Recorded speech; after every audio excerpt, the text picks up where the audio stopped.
पण एक दिवस तुम्हाला माझा खरेपणा नक्की कळेल, मला खात्री आहे. मला वाटतं हा विषय उगाळण्याची काही गरज नाही आता. ठीक आहे, ठीक आहे. थँक्यू म्हणायचं होतं मला घरात घेतल्याबद्दल. Okay, it's okay. पण एक गोष्ट सांगायची होती मला. कोणती? आत्ताही तू बोलताना हातचं राखून बोलतेस असं वाटतंय, मागे पुढे करतेस.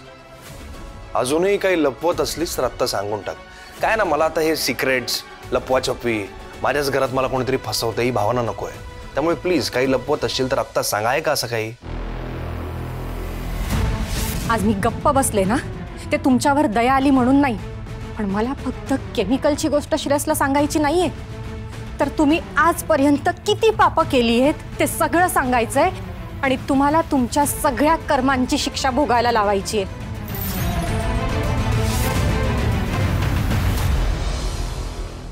आहे काहीतरी खरोखरच आहे. अगं मग आहे तर मग सांग ना, गप्प कायस तू.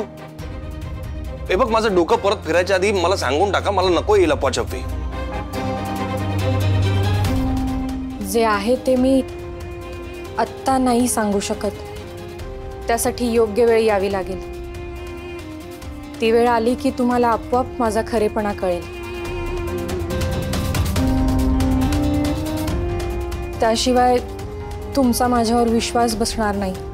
त्यामुळे हा सूर्य आणि हा जयद्रथ, अशी वेळ येईल तेव्हाच मी सांगेन. तू हे जे काही बोलतेस त्यावर आर्ग्युमेंट होऊ शकते, पण मला आत्ता वाद घालायचा नाहीये म्हणून काही बोलत नाहीये मी.